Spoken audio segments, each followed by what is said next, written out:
What it do, what it do, what it do. It's your boy. Came here to talk about this whole God Did song. DJ Khaled has an album out called God Did. The title track is also called God Did. And it features Rick Ross, Lil Wayne, Jay-Z, John Legend, and somebody by the name of Friday. Um, Not as in the know as I used to be about hip hop. So I haven't heard of Friday, but whoever Friday is featured on this song and is also given credit as a producer. Um, so yeah, man, woke up this morning, didn't jump directly on social media, but at some point when I did, saw post after post, tweet after tweet about Jay-Z's verse on this song. So I had to go check it out for myself, right? Now, let me just say, I am a Jay-Z fan, right? Not my favorite rapper, but he's very high up on that list. Interesting enough, I've never really sat down and said, hey, here are my top 5, here are my top 10. But I kind of know who would be on there if I did, and I kind of sort of know where they would be on that list. And I know for a fact um, Jay would be in that top 5, possibly. Or not even possibly. He'd definitely be in the top 5, right? And I acknowledge that Jay is the GOAT, the greatest of all time. May do another video about this, but when I think about the GOAT, right, some people just talk about lyricism.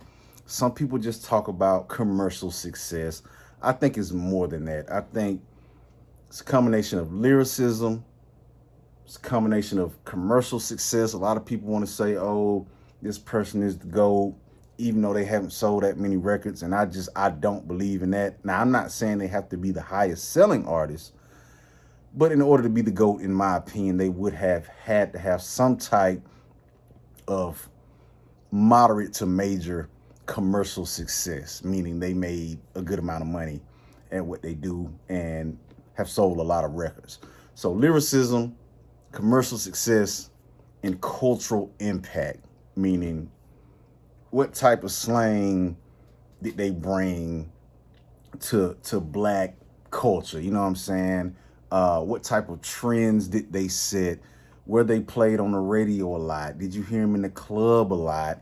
Do you hear cars going up and down the street playing them, right? Like all of that, in my opinion, goes into the aspect of cultural impact. And those 3 categories, there may be some I'm not thinking about, but those 3 would definitely be a part of it. And that's why I say Jay is the GOAT. He has all 3 of them: lyricism, cultural impact, and commercial success. Like he got all of that.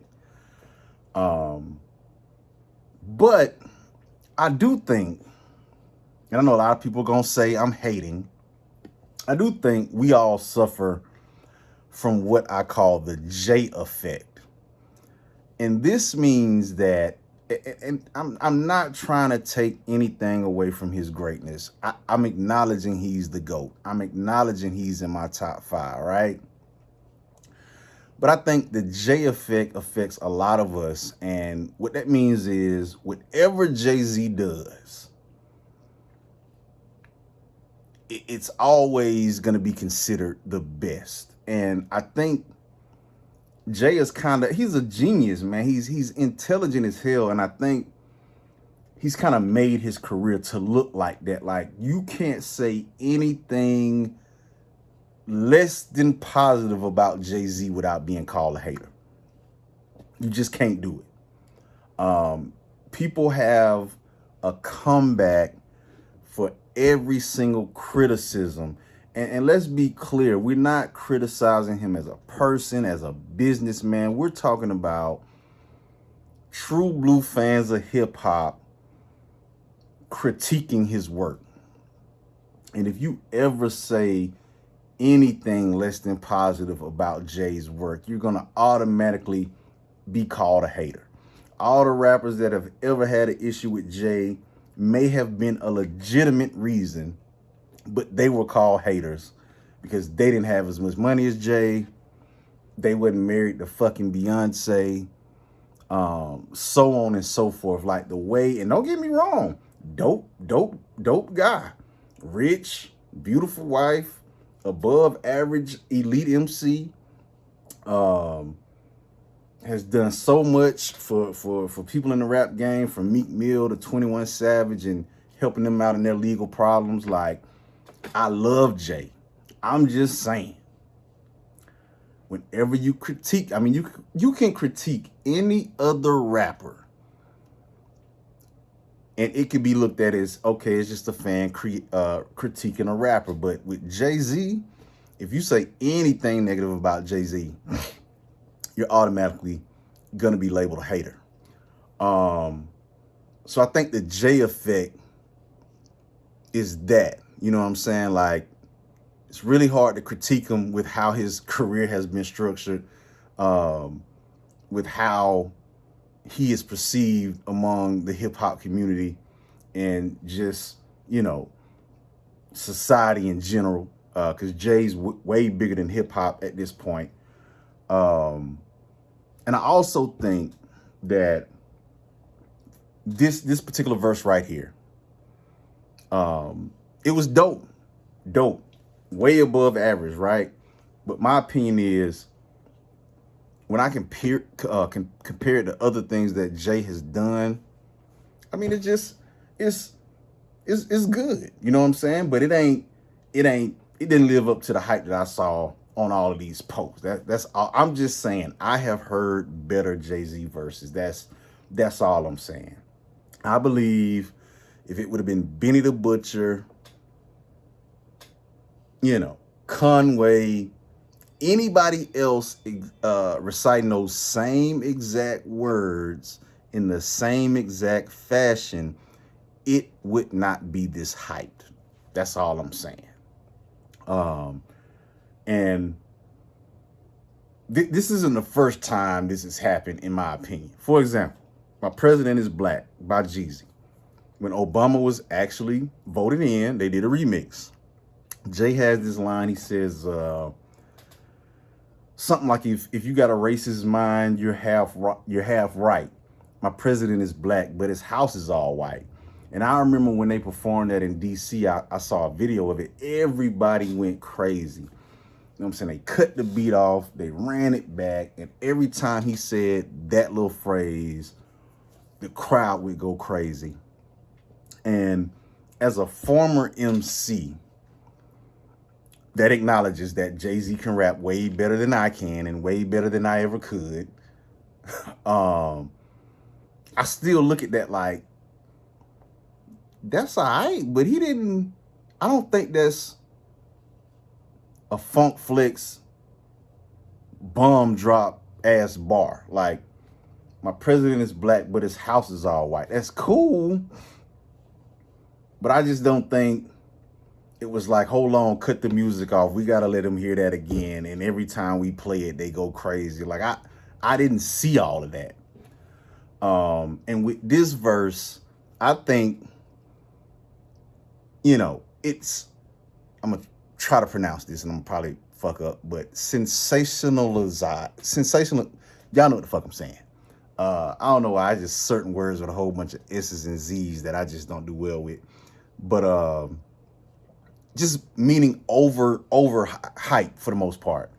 When you got DJ Khaled involved, Rick Ross, Lil Wayne on the same song with Jay-Z, it's gonna be hype regardless of how it sounds, in my opinion. And then on top of that, you got Jay-Z rapping for what seems like 10 minutes. I know it's not that long, but it's his verse was longer than probably most songs. I think this song is like 8 minutes long, and 5 or 6 of the minutes are Jay-Z. So I think when you add all of that together, like, sometimes just when somebody raps a long ass time, it just adds to the perception of the verse may be better than what it really is. And it's not a whack verse by any means, you know what I'm saying? I'm not saying that. I'm just saying, when I woke up and I saw old Jaden did it again, and how is this man 50 years old still writing stuff like this, and this is verse of the year, and Jay-Z's best verse ever. Like, I was just like dying to hear it.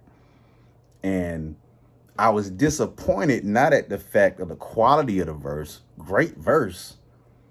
It was just like, if you say this is one of Jay-Z's best verses, like, this is the GOAT we talking about. Now I'm talking about, so I'm gonna break it down a little bit, and I ain't gonna read the whole thing. I'm gonna point out the parts that I thought were cold. You know, nobody touched the bill until Hove did. How many billionaires can come from Hove crib? I count 3, me, Ye, and Ree. Bronze a rock boy, so 4 technically. So nobody touched the bill until Hove did. How many billionaires came from Hove crib? And I think that was dope. That was cold.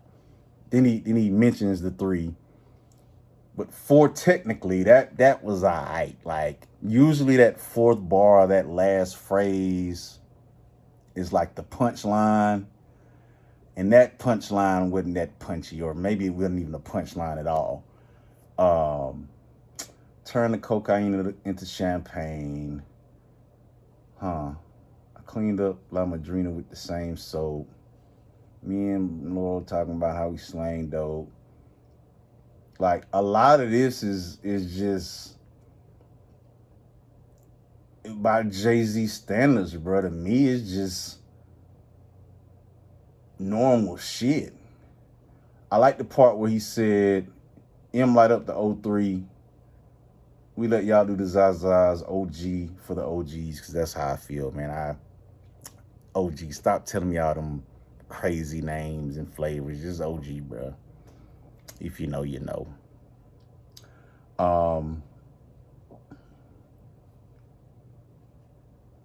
My only goal is to make a real nigga feel seen. Sometimes it make a fake nigga hate life. Never mind intention, just the consequences of my way of life. There may be one more part in here that I thought was cold. But my point that I'm gonna end this video off with is, I believe anybody else would have recited these same exact words, we wouldn't be praising it as much. And that's because of the J effect, or the Hove effect, or the Jigga effect, or the Sean Carter effect, or whatever. Acknowledging he's the greatest, acknowledging he's one of my favorite, acknowledging that he is unreal with the pen. Well, I don't even think he writes like he physically writes his rhymes. He doesn't do that, I don't think, so I can't say that. But one of the best, if not the best, to ever do it, right? But I just don't think that this verse was worth all the hype that I heard folks talking about. So anyway, drop your Brian is a Jay-Z hater comments down below this, because I know how that go. But I'm gonna get on here and talk my shit anyway, man. So y'all be cool.